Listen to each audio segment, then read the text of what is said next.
सोचिए अगर आप बाहर से पनीर खरीद रहे हो और आपको पता ही नहीं है कि उस पनीर में जिस फैट का इस्तेमाल किया गया है वो दूध से बना हुआ फैट है ही नहीं, बल्कि वो किसी अन्य चीज से बना हुआ फैट है और वो ऐसी चीज से बना हुआ है जो आपकी हेल्थ के लिए, आपके स्वास्थ्य के लिए हानिकारक भी है।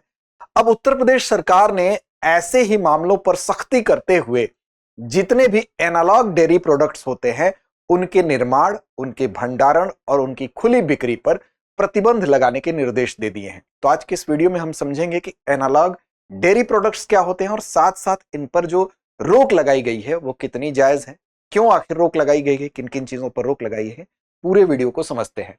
चलिए सबसे पहले बात करते हैं एनालॉग डेयरी उत्पाद को यूपी में जो बैन किया गया है। तो एक तो ये बेहतर कदम है। तो खबर हमारी यही है कि हमारी रोजमर्रा की जिंदगी से जुड़ी हुई जो चीजें हैं, विशेष तौर पर हम जिनको खाते हैं, बहुत चाव से खाते हैं, ये समझ के कि ये पनीर बनी होगी गाय या दूध, जो भी मिल्क प्रोडक्ट हम यूज करते हैं गाय या भैंस के दूध से, लेकिन वास्तव में क्या वो उसमें जो फैट इस्तेमाल किया जाता है वो उसी का होता है?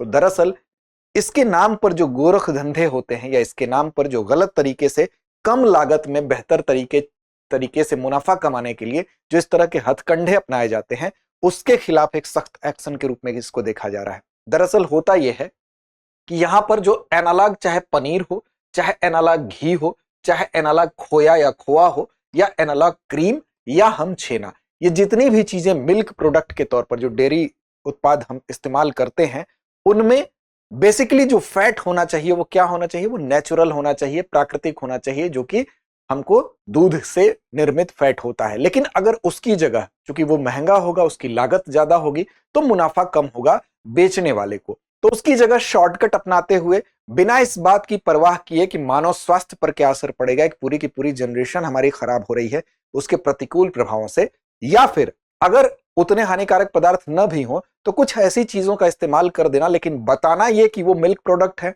उसमें जो फैट इस्तेमाल किया गया है वो प्राकृतिक है, यह भी एक तरह का खाद्य सुरक्षा अधिनियम के अंतर्गत अपराध होता है। तो इस पूरे के पूरे मसले को समझेंगे, यह भी समझेंगे कि इस पर जो प्रतिबंध लगाने के लिए सरकार ने सख्त आदेश दिया है कि इन एनालॉग उत्पादों का निर्माण, भंडारण और खुली बिक्री अब गैर कानूनी है, यानी कि इसके लिए दंड भी दिया जाएगा, और साथ साथ अन्य क्या क्या प्रोविजन है उस पर भी चर्चा करेंगे।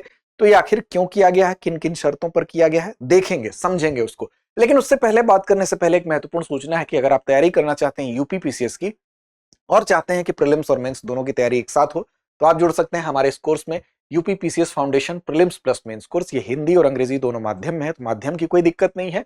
यहाँ पर ऑफलाइन मोड में अगर आप चाहते हैं तो प्रयागराज या लखनऊ शाखा से जुड़ सकते हैं। ऑनलाइन मोड में चाहते हैं तो इसका विकल्प हम देते हैं, क्लासरूम से लाइव क्लासेस होते हैं जिसमें 600 प्लस घंटों की कक्षाएं होती हैं।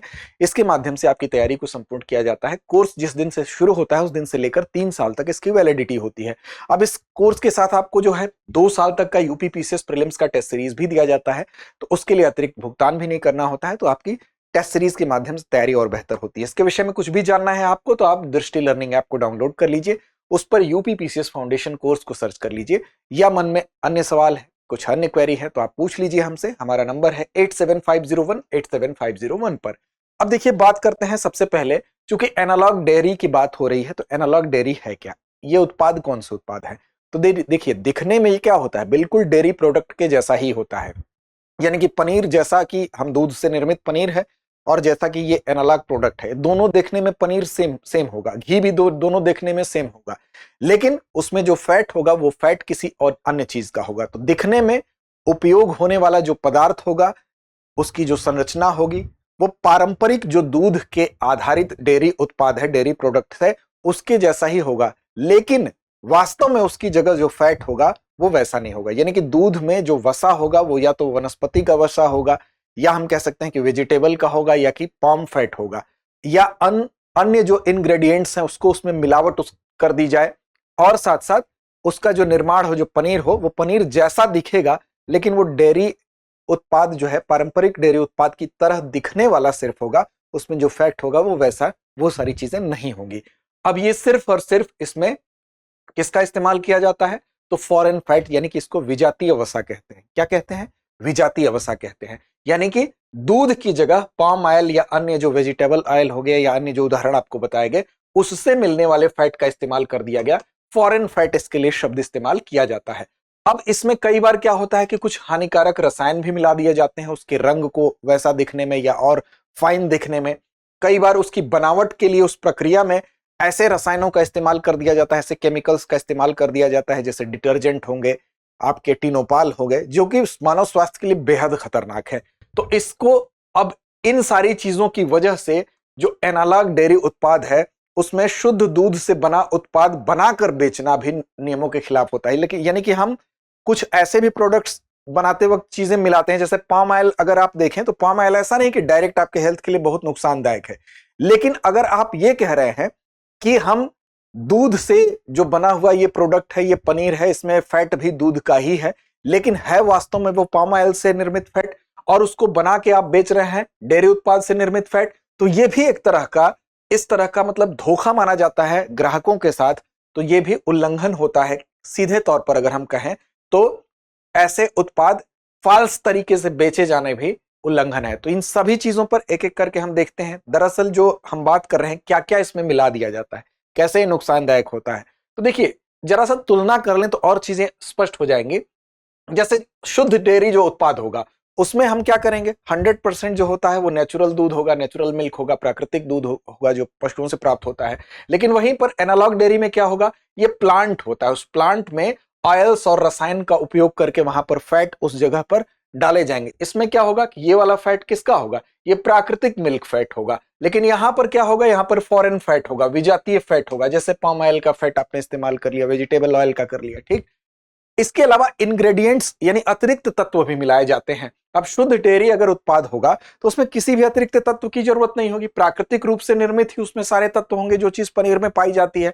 लेकिन वहीं पर एनालॉग डेयरी में क्या होगा, लोग डिटर्जेंट मिला देते हैं उसके कलर को फाइन करने के लिए, टिनोपाल मिला देते हैं, टेल्कम पाउडर मिला देते हैं। अब आप जानते हैं कि डिटर्जेंट का इस्तेमाल हम क्या करते हैं, कुछ गंदगियों को हटाने के लिए इस्तेमाल करते हैं। डेयरी उत्पादों में झाग बनाने के लिए कई बार बनावट की प्रक्रिया में इस डिटर्जेंट तक का इस्तेमाल कर दिया जाता है। आप सोचिए मानव स्वास्थ्य पर इसका क्या असर पड़ेगा अगर ये हमारे अंदर जाएगा, ऐसी पनीर हमारे अंदर जाएगी। टिनोपाल का इस्तेमाल कर देते हैं। टिनोपाल आप जानते हैं ना कि वो एक ऑप्टिकल ब्राइटनर के तौर पर इस्तेमाल किया जाता है, यानी कि कई बार कपड़ों में चमक के लिए इस्तेमाल किया जाता है। अब कपड़ों की सफेदी के लिए इस्तेमाल की जाने वाली चीज अगर हमारे अंदर जाएगी तो हमारे अंदर वो क्या इंपैक्ट डालेगी, हो सकता है कि हमारी हथेलियों को चमका दे लेकिन वो किसी और रूप में चमका दे। कितना नुकसानदायक है, सीधे मानव स्वास्थ्य के साथ खिलवाड़ है। तो ऐसी चीजें जो कि औद्योगिक इस्तेमाल के लिए हैं वो अगर हमारे ह्यूमन बॉडी के अंदर जाएंगी तो वो कितनी नुकसानदायक होंगी। इसी तरह से टेल्कम पाउडर की भी बात की जा रही है। टेल्कम पाउडर का भी इस्तेमाल आप देखते हैं क्यों किया जाता है। टेल्कम पाउडर भी आप देखें तो बेसिकली ये वजन और गाढ़ापन बढ़ाने के लिए इस पूरी प्रक्रिया में इसका इस्तेमाल कर देते हैं, जबकि यह भी मानव स्वास्थ्य के लिए अंदर जाएगा तो नुकसान करेगा। तो इन चीजों का इस्तेमाल करके जो एनालॉग डेयरी बनाया जा रहा है इस पर अब यूपी गवर्नमेंट क्या हुई है, पूरी तरह से सख्त हुई है। अब ये पूर्णतः वैध होता है, यानी कि शुद्ध डेयरी प्रोडक्ट वैध है, सुरक्षित भी है। अब इसमें क्या होता है कि भले ही आपने मान लीजिए कि पाम ऑयल के फैट का इस्तेमाल कर दिया, वो डायरेक्ट आपको नुकसान नहीं पहुंचा रहा है, लेकिन भ्रामक विपणन का मतलब आप बता रहे हैं मिल्क प्रोडक्ट और आप उसमें मिला रहे हैं ऐसी चीज जिसकी लागत बहुत कम है सिर्फ मुनाफा कमाने के लिए। तो ये क्या है, इस पर भी इसको भी प्रतिबंधित किया गया है। जो कि यहां बात लिखी गई है कि पाम ऑयल अपने आप में विषैला नहीं है, लेकिन इसे शुद्ध डेयरी बताकर बेचना यह उपभोक्ता के साथ धोखा है और खासकर जो मानक बनाए गए हैं उसका उल्लंघन है। ठीक, तो ये आप समझ गए मुख्य बात क्या थी। अब देखिए यहां पर इसके लिए सजा का प्रावधान साफ तौर पर कर दिया गया है। क्या कहा गया है, यह कह दिया गया है कि अगर कहीं पर अगर ये पाया जाएगा कि मिलावट है, तुरंत उस पूरे उत्पाद के स्टॉक को सबसे पहले क्या किया जाएगा, जब्त कर लिया जाएगा। ठीक, और जब्त करने के साथ ही उसको डिस्ट्रॉय भी कर दिया जाएगा। अगर असुरक्षित पाया गया तो तुरंत उसको डिस्ट्रॉय भी कर दिया जाएगा। इसके अलावा अगर कोई मैन्युफैक्चरिंग यूनिट है, उस मैन्युफैक्चरिंग यूनिट में अगर गंभीर मिलावट की घटना पाई गई है तो उसके प्रोडक्शन को पहले तो तुरंत बंद कर दिया जाएगा। इसके अलावा अगर लगातार किसी फैक्ट्री में इस तरह की घटना बार बार हो रही है तो उसकी फैक्ट्री ही सील कर दी जाएगी।